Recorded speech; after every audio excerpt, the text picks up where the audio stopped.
নমস্কার সবাইকে, জবাস ব্লগে স্বাগতম। আশা করি সকলেই খুব ভালো আছেন। আমিও ভালোই আছি। এখন যেহেতু শীতকাল আর চলতেছে, এখন কিন্তু পিঠের মৌসুম। সবার ঘরে ঘরে এখন পিঠে উৎসব, পিঠে পুলি চলতেছে। তো আজকে আমি তৈরি করব পাটিসাপটা পিঠে। আর আজকের পিঠাটা একটু অন্যরকম ভাবেই তৈরি করব।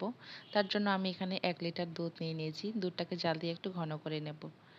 তারপর দুধের মধ্যে দিয়ে দিব চিনি। চিনির পরিবর্তে আপনারা এখানে গুড়ও ব্যবহার করতে পারেন, যার যেটা পছন্দ। তো আমার কাছে চিনিটাই ভালো লাগলো, তো চিনিটা দিয়ে দিলাম। আর মিষ্টিটাও আপনাদের পছন্দের মতোই। কেউ আবার কম মিষ্টি পছন্দ করে, আবার কেউ বেশি মিষ্টি পছন্দ করে। দুধটা যখন একটু ঘন হয়ে আসবে, তারপর আমি এখানে দিয়ে দেবো আতপ চালের গুঁড়া। আপনারা কিন্তু এখানে সুজি দিয়েও করতে পারেন, অথবা গোবিন্দভোগ চাল দিয়েও ভেতরের পুরটা তৈরি করতে পারেন। তো আমি এখানে আতপ চালের গুঁড়া দিয়ে দিলাম। প্রথমে কিন্তু দোলা পেকে যেতে পারে, এটা খুব ভালো করে নেড়ে নেড়ে কিন্তু দোলাগুলো ভেঙে দিতে হবে। আরও বেশি ভালো বুদ্ধি হলো যে আতপ চালের গুঁড়াটা ঠান্ডা পানি দিয়ে গুলে তাহলে দিতে পারেন, একদম দোলা পেকে যাবে না। তো দেখুন, এভাবে কিন্তু নেড়ে নেড়ে আমি দোলাগুলো ভেঙে দিয়েছি, অথবা ডাল ঘুটনি দিয়েও আপনারা ঘেটে দিতে পারেন, তাহলে দোলাগুলো ভেঙে যাবে।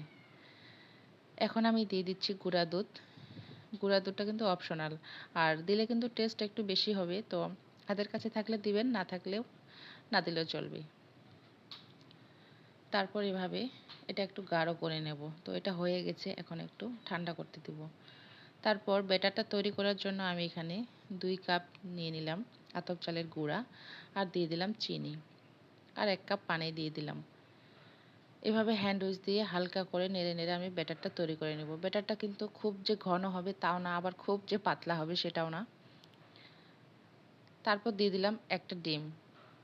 এতে করে কিন্তু পাটিসাপটাটা মানে খুব তাড়াতাড়ি সহজেই উঠে যায়। অনেক সময় দেখা যায় কড়াইতে লেগে যায় বা প্যানের মধ্যে লেগে যায়, উঠতে চায় না।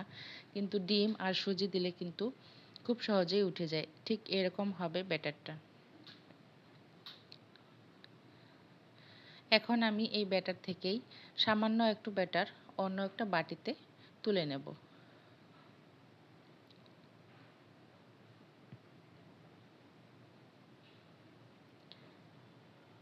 এখন এখানে আমি ফুড কালার দিয়ে দিলাম। আমি এখানে রেড ফুড কালার দিয়ে দিলাম। আপনারা আপনাদের পছন্দ মতো দিতে পারেন, অরেঞ্জটাও দিতে পারেন।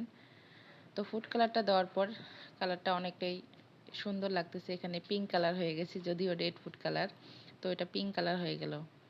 এখন আমি এটা একটা পলিথিনের মধ্যে নিয়ে নেব। পলিথিনের একটা কোণ আমি কেটে নিয়েছি। তো এভাবে পলিথিনের মধ্যে দিয়ে আমি এটা তৈরি করে নেব। আপনারা এখানে কিন্তু ছোট কোনো বোতল অথবা কোনো টমেটো সসের বোতল দিয়েও করতে পারেন, যার যেটা পছন্দ বা সুবিধা।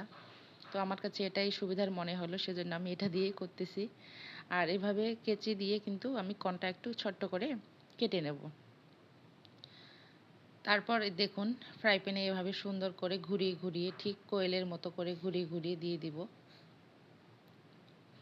তারপর সাদা ব্যাটারটা উপরে দিয়ে দিতে হবে। খুবই সহজ এবং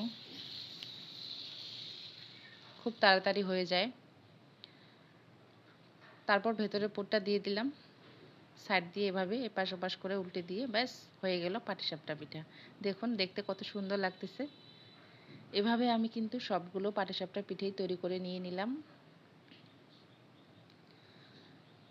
আর আপনাদের ভিডিওটি যদি ভালো লেগে থাকে তাহলে অবশ্যই লাইক, কমেন্ট, শেয়ার করতে একদম ভুলবেন না। যারা ইউটিউব থেকে দেখতেছেন তারা অবশ্যই আমার চ্যানেলটিকে সাবস্ক্রাইব করে দিবেন। আর যারা ফেসবুক পেজ থেকে দেখতেছেন তারা অবশ্যই পেজটি ফলো করে দিবেন। বাসায় একবার হলেও ট্রাই করবেন।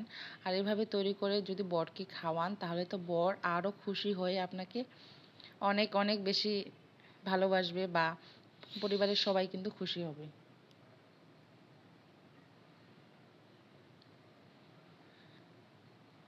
ওয়াও!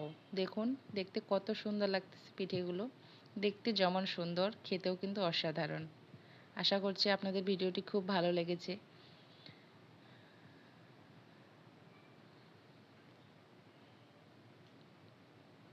বাসায় যদি কোনো অতিথি আসে, খুব সহজে এইভাবে তৈরি করে খাওয়াতে পারেন।